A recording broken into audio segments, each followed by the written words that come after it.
This is Bacteed July Update Garden, Part 2.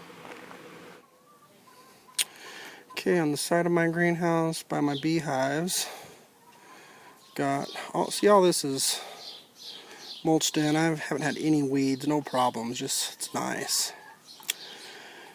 But I've got, going up over the side of that trellis, I've got spaghetti and some butternut squash this side, a couple cantaloupes. They haven't gotten too big, but my Hubbard squash on that side's gone almost to the top of the trellis there.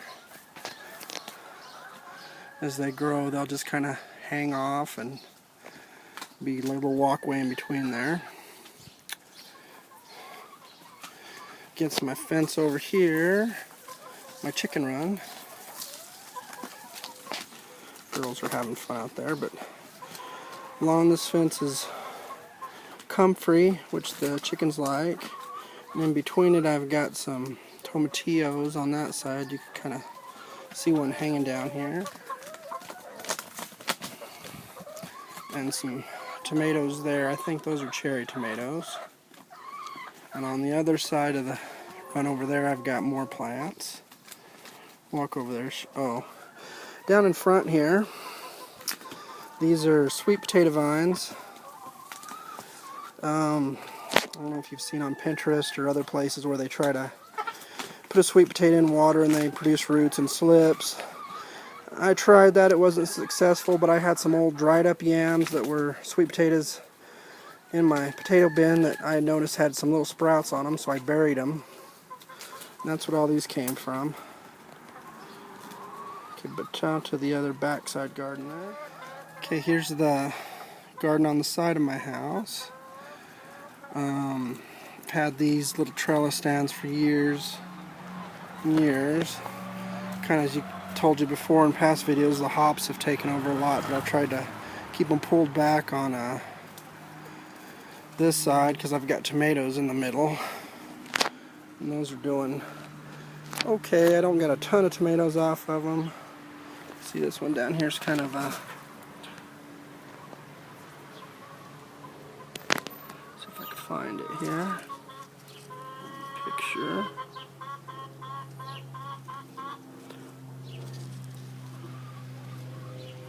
Almost dark purple.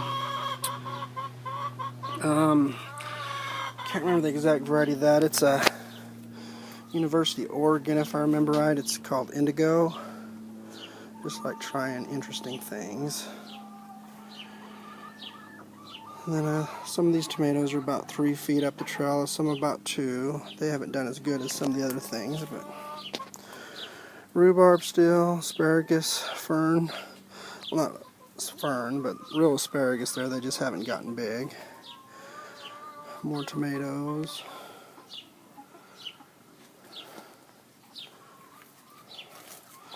Tomatoes. I normally grow tomatoes in this box. As a matter of fact, it was my most productive box in years past, but kind of let the hops take over this year. I'm cutting those up and retransplanting them into other parts of the yard, so next year I'll probably completely remove them out of this area so I could go back to growing tomatoes here. Show you behind the, got my sage, thyme,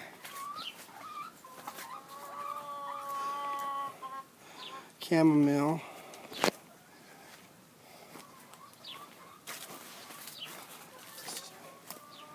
lavender. Back there, got some oregano.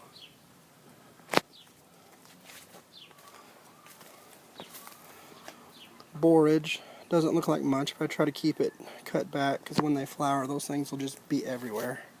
This front area, I still haven't done anything with, but this is the area that I didn't have any weed barrier at all. It was just like 6 to 8 inches of just mulch over the grass and junk, because this is where I had it all delivered to. Then eventually I leveled it out when I didn't have any more. So I'm going to go take a look in here and see how it looks. This has been sitting here about 6 months. So let's go take a look. Well, I kind of dug down here. It's really thick here. I'm probably closer to a foot in some areas, so I'm not seeing a lot of dirt or soil near the surface yet, but it going down deep there, all that soil underneath is loose and wet, and it's moist down probably about 3 inches down from the top all the way down to the bottom, which is pretty good because the only thing I've had in this area is rain, and that's only recently. Most of it's been just dry and hot all year. We've had a week of over 100 degrees there. So next year, the year after, I'll have some really good soil under here. Wanted to show you guys this real quick as I close. You may see this in some of your Back to Eden gardens. It's a mold, and it starts off as really bright yellow or orange and looking kind of foamy. And the name of it, and you could look it up, it's not the scientific name, but the name that you could look it up under, it's called dog vomit mold. Dog vomit mold, and it's not really a mold. That's just kind of what they call it, and they'll call it other stuff too, but I've looked it up, and it's not harmful. Actually, it helps break down some of your things. It's just kind of ugly and unsightly, but you could take a pitchfork or shovel and turn it in. These little patches might pop up in your area if you get wood chips, but just to show you and give you a name to look it up under. Dog vomit mold.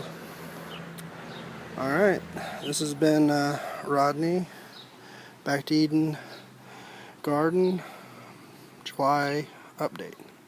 Have a good day. Bye.